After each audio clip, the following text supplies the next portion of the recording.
Okay, so we're back with Brian today, and we got some more questions to ask him. How you doing, Brian? What's up, brother? I'm doing well, just doing the Lord's work, building booties, changing lives. Good, good. You know what? Question that goes along with that is, how do you personally stay disciplined and avoid burnout? How do I personally stay disciplined and avoid burnout? Avoiding discipline is extremely easy. You just gotta stay consistent and continue doing what you're doing. So if I decide to go to the gym every single day, there's always at least 45 minutes for me to just go and do it and squeeze it in. So it's all about consistency. In terms of avoiding burnout, I think as an entrepreneur, it's part of your career. You are going to get burnt out, especially if you're someone like me who has multiple businesses, have multiple employees, have multiple managers, have multiple fires going on throughout the day. It is what it is. It happens. It's all about time management. How do you prioritize your time between coaching and real estate? How do I prioritize my time between coaching and real estate? Proper systems is extremely important. So I'm lucky enough to have a business partner in the real estate realm where he specifically has his own management company that manages all his real estate properties. So because he's my partner, I have an extension to his management service. So I'm lucky enough to have my real estate be managed by my business partner, which is perfect because then I can really just focus on my own business. Trying to do everything yourself, you're never gonna get shit done. So you want to make sure you either partner up with someone, hire other people, because in a team effort, you could take over the world. What's one mindset shift that every entrepreneur has to go through? What's one mindset shift that an entrepreneur has to go through? That's a good question.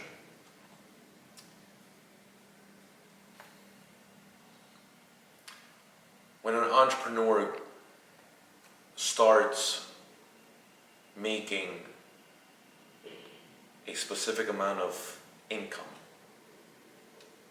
you reach this cap where you cannot go beyond that revenue without outsourcing other people into your team or into your business. You're going to realize that there's going to be a point where you're making $100,000, you're making $500,000, you're making $1 million, and you're like, I'm just this one person. I cannot have all these hats, so you got to outsource these hats. So that's one shift that you want to be prepared for as an entrepreneur. And what advice do you have for someone that's trying to build multiple streams of income? One advice that I would give to anyone who is trying to have multiple sources of income is be prepared to fail. You have to fail in order to succeed.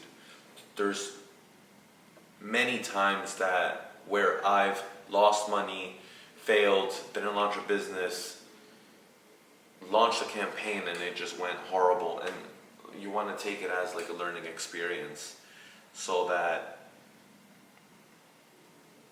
you can have a perspective of, okay, I figured out one way I will not succeed. There's 99 other ways to succeed. And my final question is, what's your approach to branding yourself when your business serves different audiences? My approach in branding myself, considering my businesses have different audiences, is being someone who can have, oh, there's a terminology to it. You can have different versions of Brian Abarca. There's a terminology. All you guys can laugh at me and comment below. I cannot, it's right in my mouth, pause, and I can't say it.